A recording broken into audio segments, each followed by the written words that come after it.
Hey friends, it's Karen from Blue Rooster Farm, and today we have our Sew Sampler reveal. This is the November box for 2024, and if you'd like to see what's in it, stick around.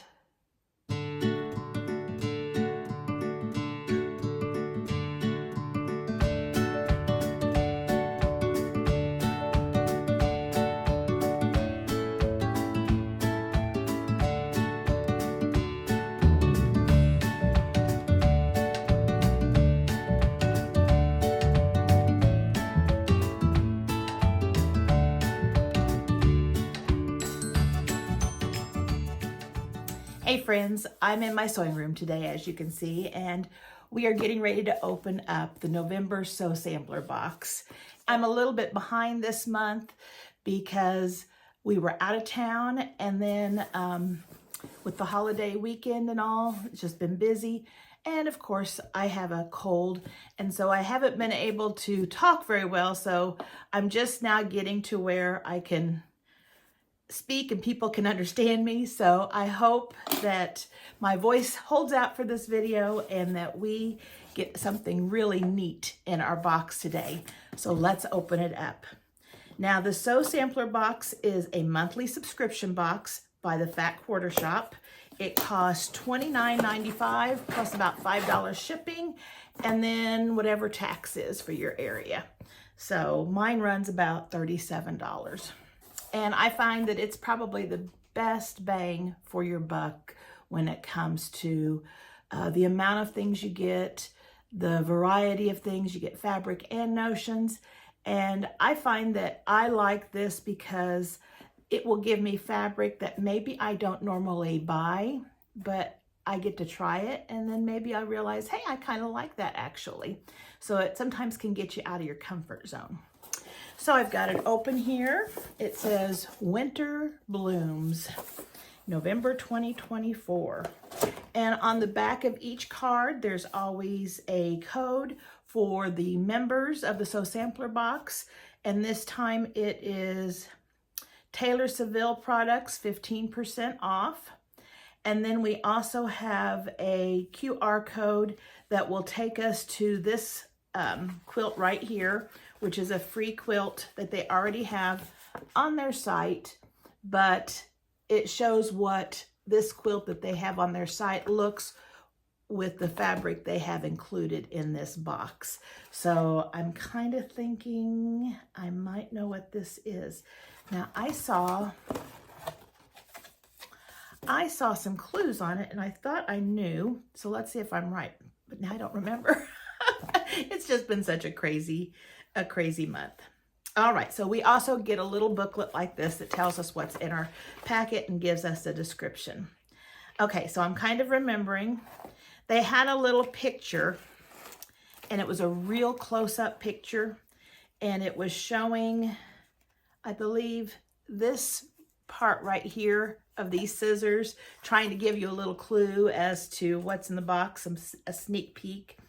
And these are nice. These are very sharp, thin, perfect scissors, multi-purpose, small, stainless steel, knife edge blade. And they are really, really teeny. So that would be great for cutting real close to a seam or threads on embroidery or your threads on your sewing. Precision and detail cutting. So also if you are doing some applique, sometimes you have to cut really small areas. It's also got a protective shield. And I did not bring my glasses, so we will see if I can read this. Let's see. The small perfect scissors from Karen K. Buckley make detailed cutting a total breeze with knife edge multi-purpose stainless steel blades. These little wonders slice sharply right to the tips. The comfort handles are ambidextrous, perfect for both righties and lefties. Ideal for precision cutting of template plastic, freezer paper, fabric with fusible stabilizers. These scissors are your new crafting BFF. A value of $20.98.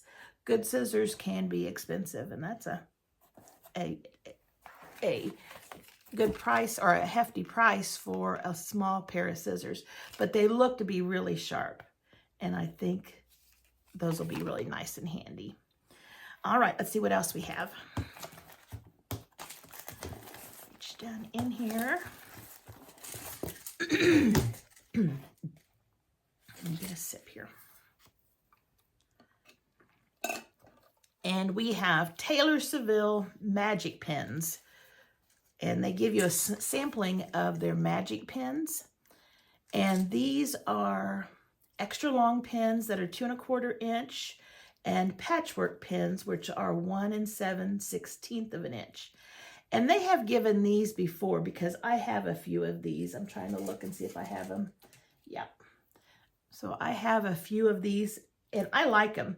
The nice thing about it is you can iron over them. They're not going to melt. It's heat resistant, and they have kind of a rubbery type handle that's easy to grip, and so it makes them easy to pull out. So you have 6 of each. All right, let's see what it says. When you're sewing up a storm, these pens can take the heat. The sampler card of patchwork pens and extra long magic pens will be your new favorite for piecing perfection. They glide through fabric like butter. The comfy grip pen heads are a joy to hold, and yes, you can iron right over them. These are the ultimate pens for every project. A value of $2.48. So always handy. All right, let's see what else. I think this is one that I almost bought. We have a little all-in-one Quilter's reference tool. And this is by Harriet Hargrove, Sharon Craig, Alex Anderson, and Liz Anolosky. It's the 2nd edition. It gives you yardage requirements, cutting instructions, setting secrets, choosing supplies, piecing techniques, number conversions, and more. So I have always gone online and found places that have free sheets. And Fat Quarter does have several free reference sheets that are very handy. But it looks like this is full of different reference sheets, and so helping you figure out and showing you how to do different blocks, like 4 flying geese at a time, you doing flying geese by the stitch and flip method, doing a square and a square block, some of the really basic patchwork blocks. And I have some books that have several patterns like this, where they have several basic patterns, and then they show you the cutting instructions for numerous sizes. Like for the churn dash, they give a 3-inch, 6-inch, 9-inch, 12-inch, and a 15-inch block measurement so that you can make that block. Now, if you're new to quilting, using this is probably not the easiest thing to do, because you might not know how to make certain blocks, but once you get into quilting, having these numbers is a real lifesaver. Like I said, I have 2 books that have a lot of basic quilts that I use all the time. So that is very cool. Talks about binding, thread tension. That'll be really handy. I'm glad to get that. And let's see what it says. Now I'm throwing my stuff all around here. The all-in-one Quilter's reference tool. When your creativity is in full swing, don't let anything stop you. The all-in-one Quilter's reference tool from C&T Publishing has your backing with everything you need. Diagonal set block size charts, yardage charts, and even Y-seam instructions. Let your quilting skills flourish with this fantastic tool. The value is $16.98. Very good. All right, here is the fabric. And the fabric is a Riley Blake fabric. It's called Melody, and it is by, let me think, if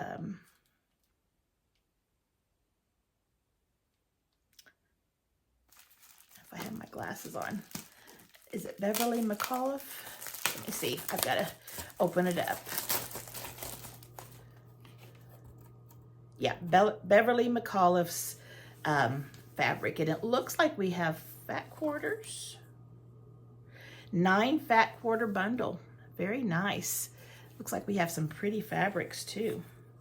It's her new line, Melody. Oh, I like the colors. This will be a pretty for spring.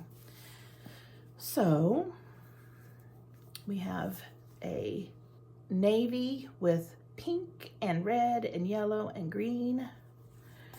We have the same fabric, yep, only with a pink background. Then we have a navy background with a smaller floral print. Oh, this is pretty, I like this color. Little butterflies on a mint background. It's kind of coming up blue on my camera, but it's actually a mint color. And this is a pink with red flowers. That's pretty. This one is a blue background with pink flowers and blue stems. This is pretty.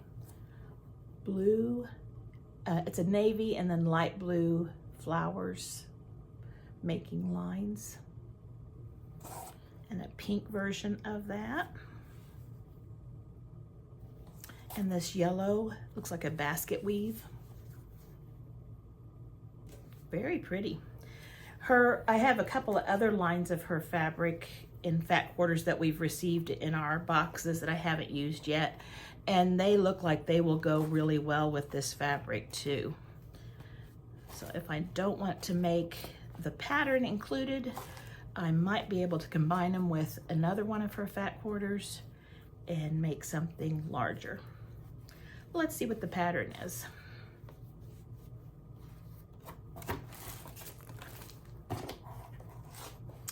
It's Beverly McAuliffe, and she's with Flamingo Toes. That's her company, Flamingo Toes. I was trying to remember that one. All right. Oh, this is pretty. This looks vintage, but a little more modernized. It is called Perennials. Look at that. I really like that. I like those stems, the way they are formed with little diamonds. That's really pretty. It's 82.5 by 82.5. Wow. So the fat quarters are going to be needed for the flowers.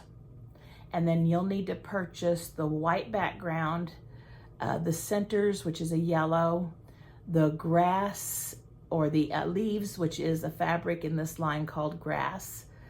Then the inner border, that will be a separate purchase, and the outer border will be a separate purchase. So there would be things that you would need to purchase along with this. But boy, 82.5 by 82.5, that's a large quilt. That is pretty. And you could even make it, if you wanted to make it so that it would fit like a queen size bed or a full size bed, you could make it so that the borders were larger too. Very pretty. And I don't think there's anything difficult on that one. It looks like we just have the corner flips. And then, oh, yeah, this is just a 9-patch. The leaves are just 9-patch blocks. Very cute. I am going to have to try that. That's a pretty one. And then the last thing, we have our peaceful baskets. Oh, let me give you, I meant to give you the price of our fat quarters and our pattern. Let's see. First of all, they say for the fabric, winter may be on its way, but we're turning up the heat with Melody, this delightful collection by Beverly McAuliffe for Riley Blake Designs is buzzing with songbirds, butterflies, florals, and chic geometrics. These 9 fat quarters will brighten up your space and next quilt with a cheerful splash of all the prints and colors from the line. $25.98 value. Very good. And then the pattern was a $9.98 value. Very pretty. Okay, and the last thing is our peaceful baskets, and I'll just go ahead and tell you the value. $4.98 for that. And let me cover this up. It looks like this one is a Goose Chase basket block. And as you can see, right here, those are flying geese right there. And that's why it's called the Goose Chase. Very pretty. And like I said, I'm not making this yet, but after it's all done and I see the layout, I may go back and I may choose fabric that I have a collection of and then put it together. Right now with the holidays, I just don't have time. So that's pretty, very pretty. All right, so this looks like it has a really good value. We had several high dollar items. We had the book, we had the 2 patterns, we had the magic pins, we had the scissors, and we had the 9 fat quarters. I will put the value of this box right in here somewhere because this is a nice one. And I was looking to see if there was anything else. I got it all, very good. And the 15% off coupon as well. So what do you think? Is that something that you like? Would that be a box that you would enjoy getting? I'm interested in knowing how many of you that are watching are actually getting the box, or are you watching to find out or to decide whether or not to get the box, or do you just like to see what's in the box? I'd really like to know. Also, you may have seen earlier, about a week or 2 ago, I released a pattern for, or a tutorial on how to make the little magic pillowcases.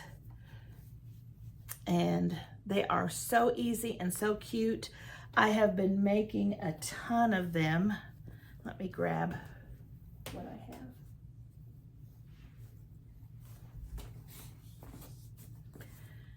I've been making some with snowmen. And then some that are green with the snowman cuff. And I'm making them in sets of 2. And then this would be for year round. Or at least it could be winter and spring until it warms up because they are flannel. I have a set that has the green dots and then the leaves on the top. I thought that was really a calming look. And then I have the opposite.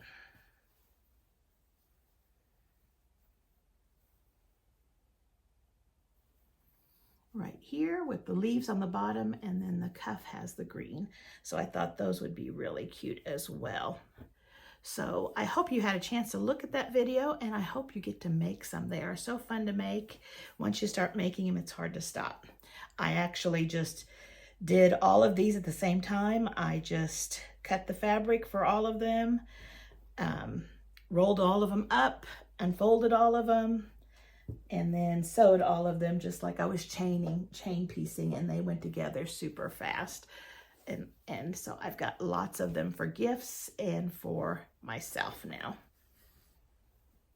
The other thing I was going to say is, if you watch till the end of this video today, I'm going to show you how I make some little gift bags like this.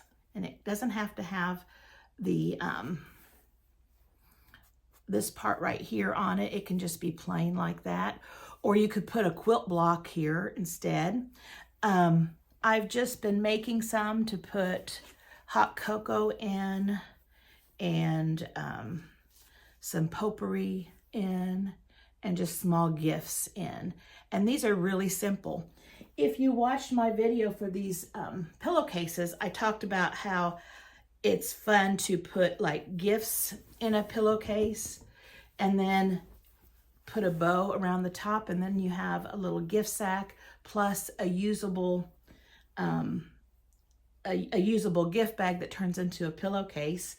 And I thought, well, you know what? We could change that a little bit.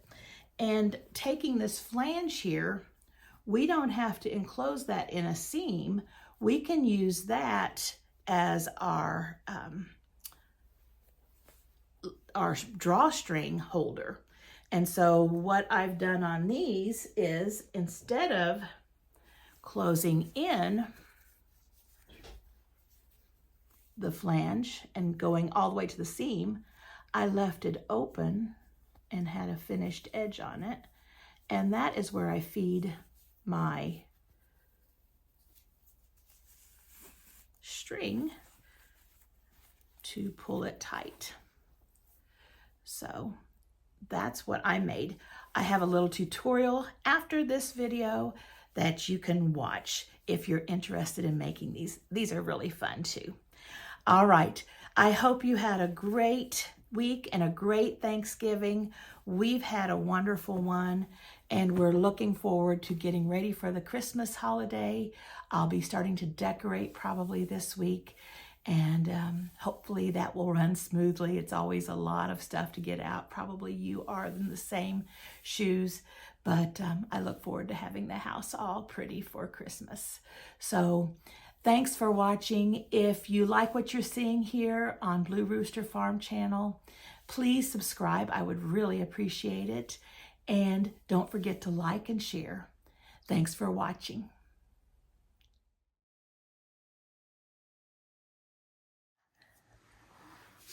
Here is our little drawstring cloth pouch that we're going to be making today.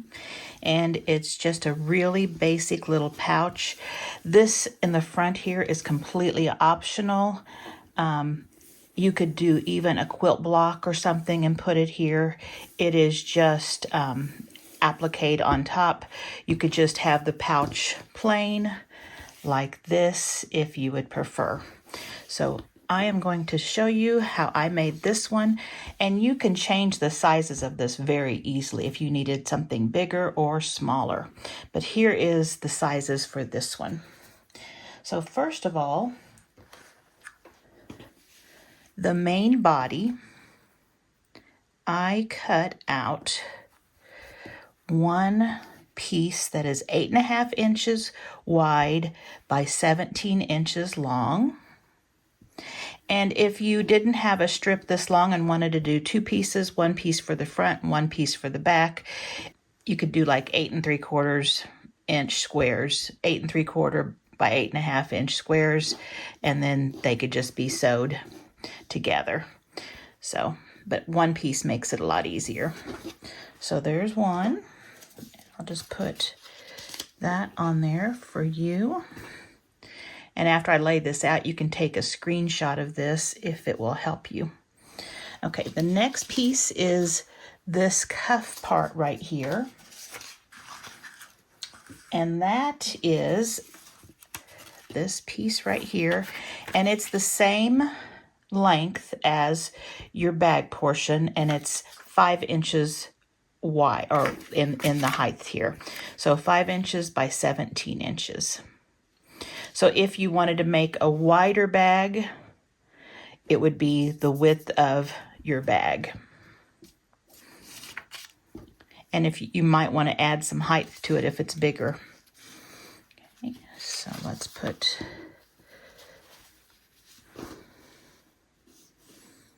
that right there. Then we have the little flange piece right here. And this is the piece that I use for the ribbon. I just pull my ribbon through this little flange. And if this looks familiar, I just took the idea of our magic pillowcases and turned it into a bag, because as I was doing the video, I said, you know, you could take your pillowcase and you could use it as a gift bag. Well, I thought, well, we could also use these as little bags, just change the sizes and use this flange for the drawstring. So that's what we have here, and I'll show you how to do this where it's open at the end. So my little flange piece is 1 3/4 by 17 inches. And I'll show you how we fold this in a second.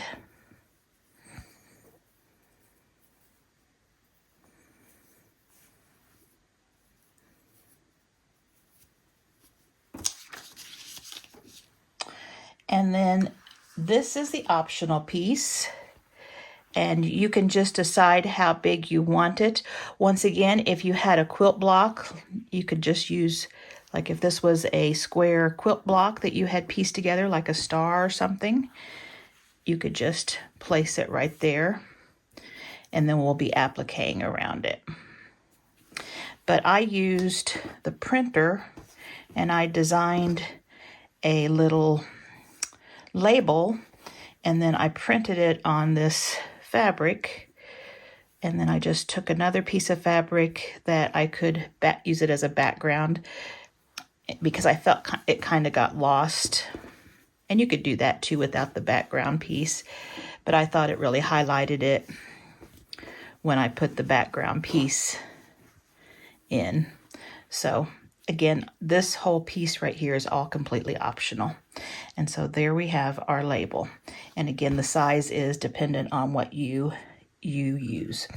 And then I just found some matching or coordinating ribbon, and you just need to make sure the width of it will fit in your flange.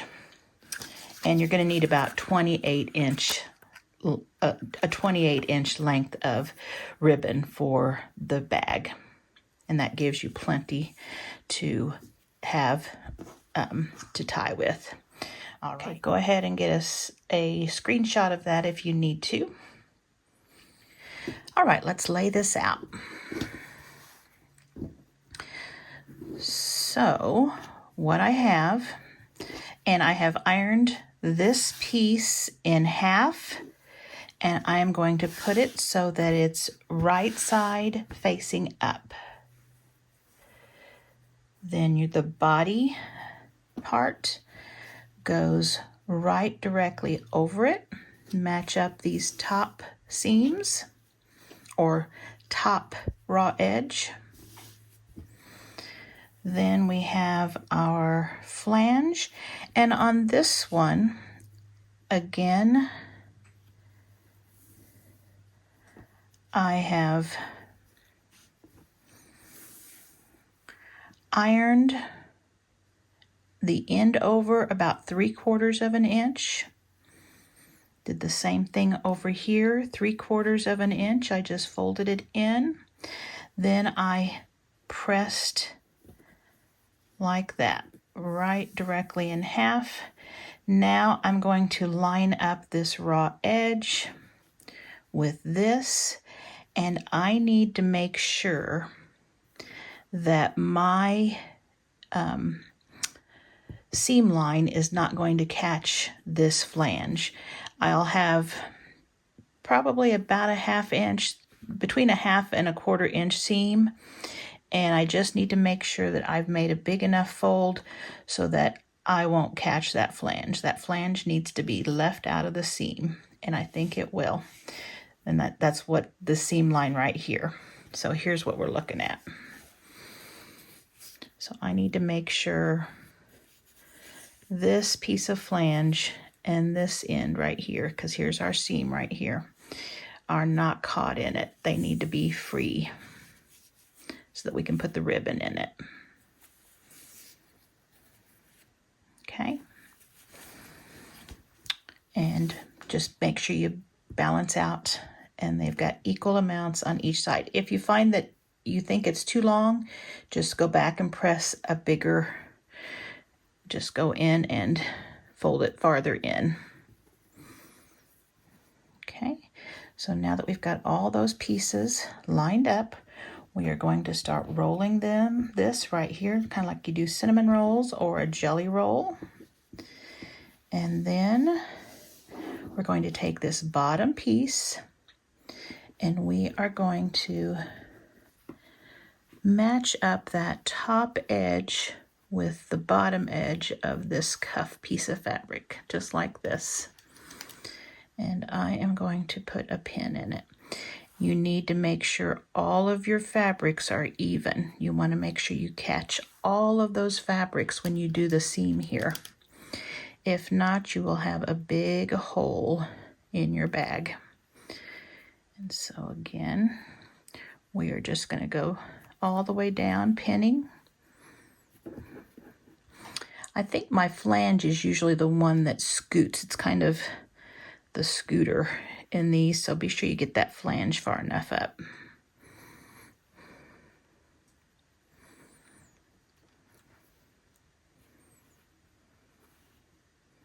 And we are going to use about a 1/2 inch seam allowance, 3/8 inch, 1/2 inch for this top seam. That way it's plenty big that you have plenty of room to catch everything. And this is just like we did with the magic pillows, only it's just a smaller version. And our flange is folded at the ends.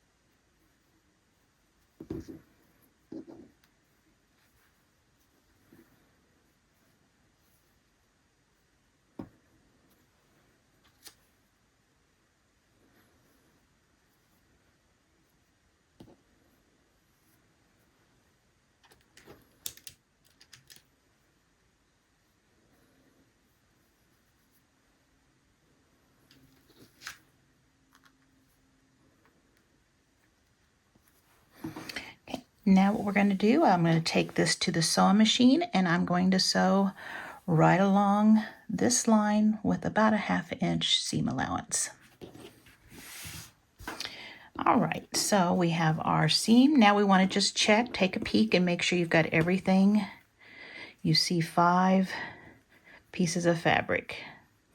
Nothing slid down past that seam line.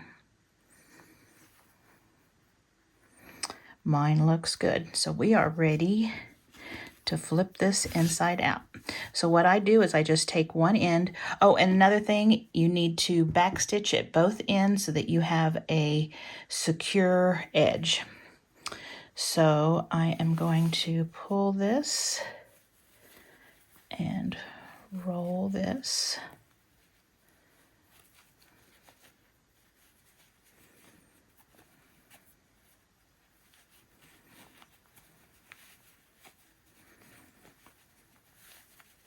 And then I try to grab down below.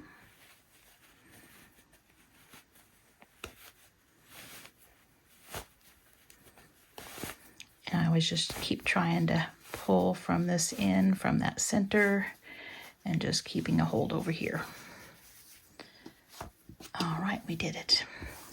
Now we just need to press. So I'm going to take it to the iron. And I am going to make sure I press it like this. The seam is up here. The seam allowance, I should say. The seam allowance is up here in the cuff part.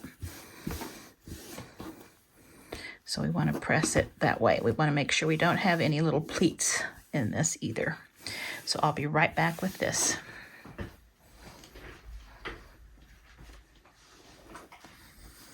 Now what I'm going to do is I'm going to do just a top stitch right here on the cuff part just to hold this down in place a little bit. You can see on this one. And so it'll sew down that seam allowance in there and it'll just keep that a little crisper looking.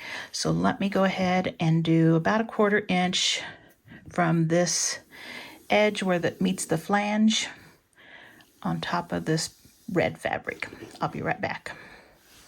So the next thing I want to do is I'm going to fold this in half with the flange inside.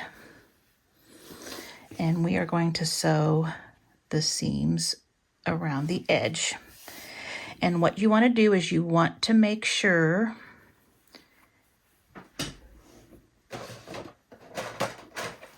and I'm noticing right here that this one right here, that this edge right here is a little bit off, and so it doesn't match up very well. Let me see if we can see that better. There you go. It's off a little bit. It must have slipped some. It's okay. It doesn't look bad, but I'm going just to trim that so it's even with the edge of the base. Okay. And if yours is off, you can do that too. Get rid of some threads. Okay. So we're going to fold it where the flanges are touching, and they're on the inside. And we want to make sure that this seam right here and this seam right here are right on top of each other. And let's put a pin in it. Then we want to make sure this top, they are both matching.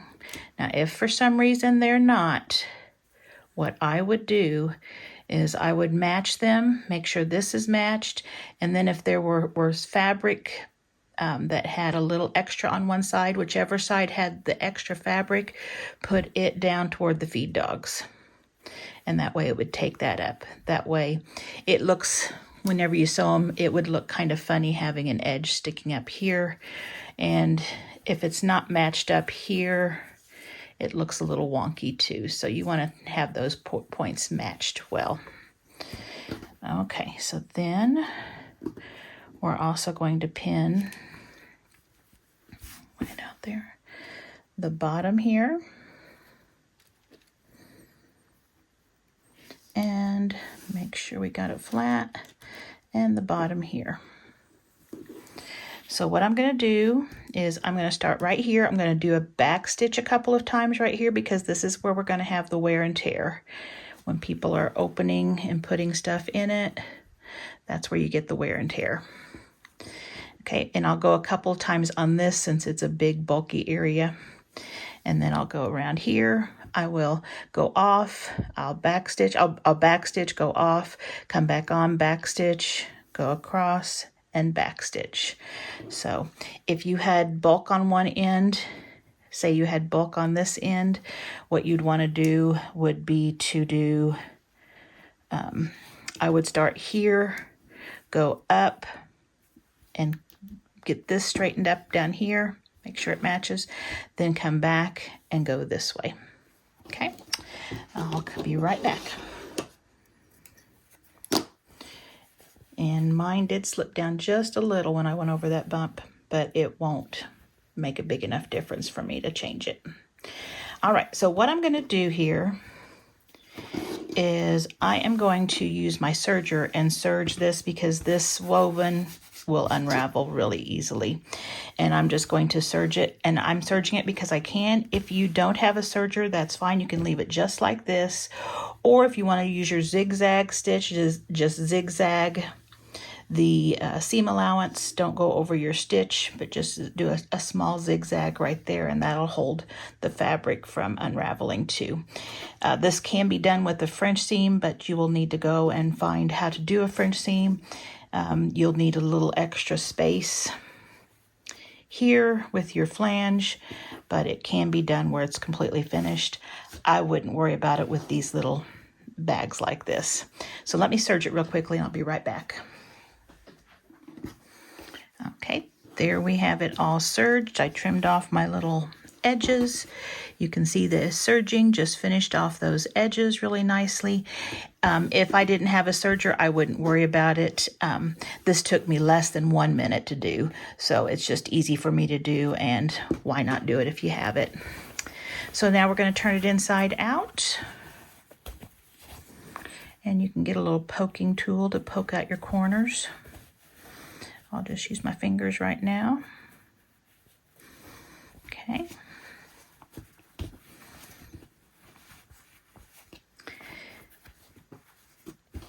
Now, if I had wanted to put something on the front of this one, I would need to do it before I sewn this seam right here. I would make sure that I had still laid out flat, and then I would add whatever I was adding to it.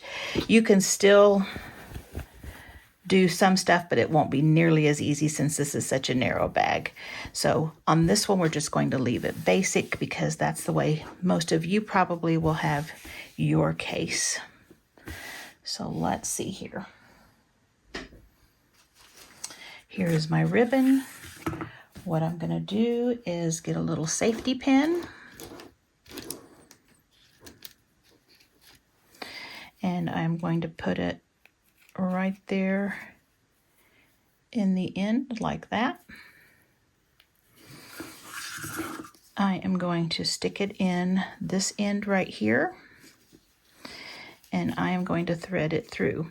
Now this ribbon is just about the exact size of this flange, so it fights a little bit with it, but it does still work.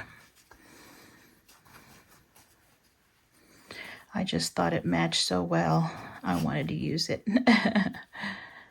And we're just pushing that safety pin and holding on to it and then pulling the fabric. Just threading it through there. We're going to go all the way.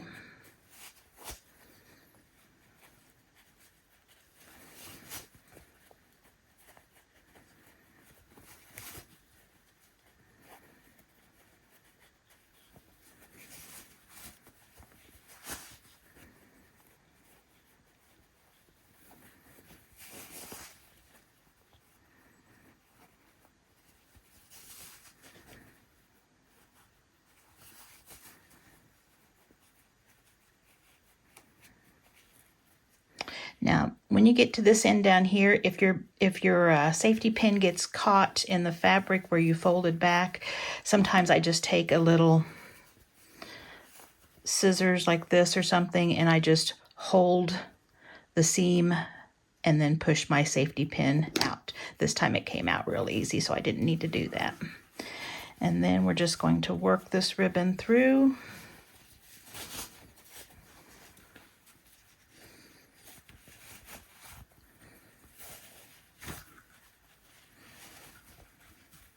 Until I have what I want on the outside. And then I'm just going to pull it.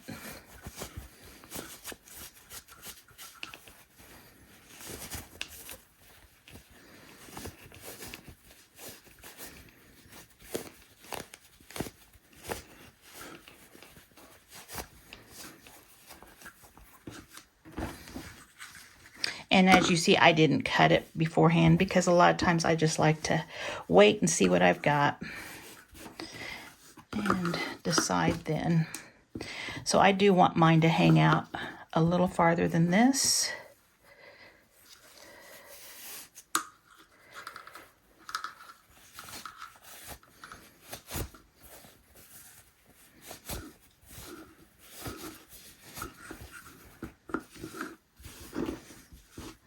There we go.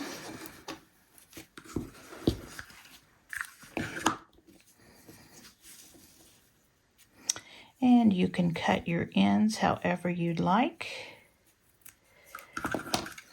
And you could knot them if you have an easily frayed ribbon. You can knot at the ends of them, just however you want to do that. This one doesn't seem to fray very easily, so I'm just going to leave it like that. And then I just do that.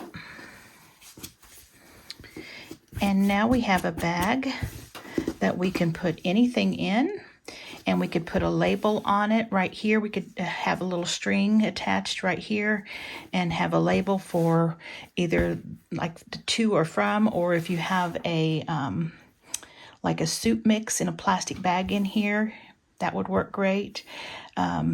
Of course, a hot cocoa mix, you'd put that in a plastic bag, a Ziploc bag, put it in there.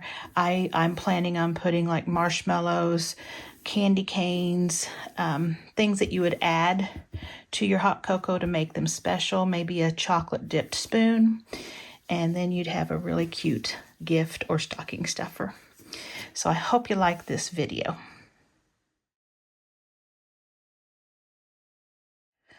All right, so now if you're wanting to add the label or a quilt square, it's really easy to do. And I use just a school glue. Now there's different kinds of glue, but this is the washable, and it's just real easy to help it hold. And so what I do is I just fold this in half so I can get an idea of the center. So here's my flange right here, and I know I'm going to have a seam over here, so a little bit of this is going to be gone. So somewhere right in here, and I will take this and I will try to place it so it's even, or eyeball it. It doesn't have to be exact. And decide how high I would like it. And then try to center that too.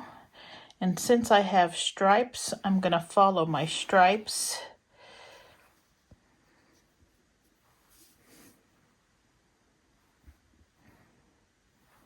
And that looks like it goes up a little bit. Let me see if I've got this square. Nope, let me square that up.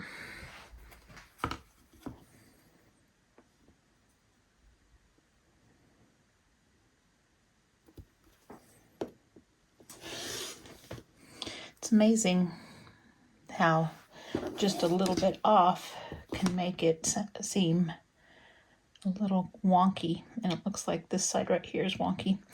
I must have been cutting this with my eyes closed.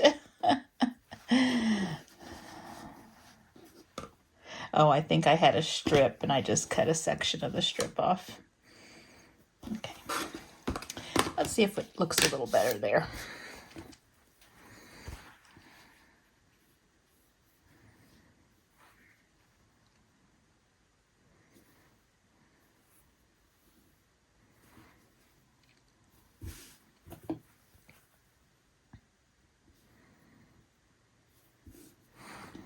And you know, if you're wanting it to look more primitive and stuff, you would probably leave it where it's a little off. But these aren't necessarily overly primitive. Okay, so I think this is good enough. And so what I'll do is I will just take this glue stick and I can just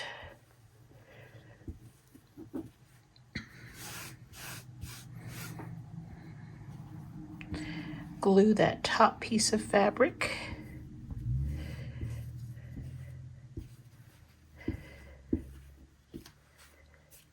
And this will wash out if you ever wash it. I mean, it's not going to be, you won't even be able to fill it in there. And then let's do a little bit right here. And not that you'll be washing this bag, but it is okay to leave it there. It's not going to gum up your needle. No problems with that.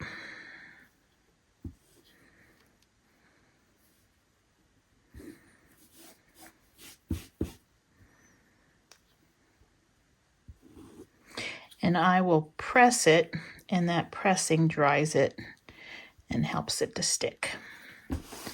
Okay, so let me give it a press with a dry iron real quick. And so what I'm going to do is I'm going to use a blanket stitch, and I'm going to go around, first go around this outside one and then go around the inside one. And I'll bring you back when I've got it stitched on the outside. And there we have, let me go ahead and see if I can zoom you in here. There we go.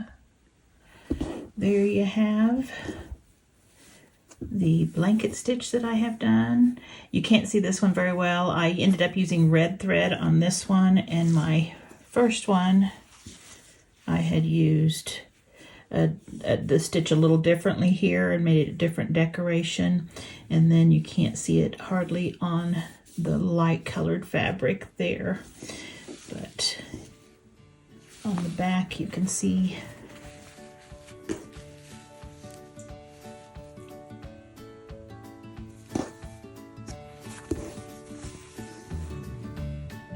and then we'll just be folding it in half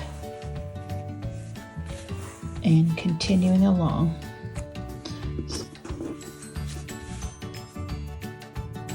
I hope you have a chance to give these little bags a try. They are awfully fun to make and they're so cute to share. If you've enjoyed this video, please consider subscribing. I would really appreciate that. And also don't forget to like and share. I hope you have a great week and I will see you soon. Bye-bye.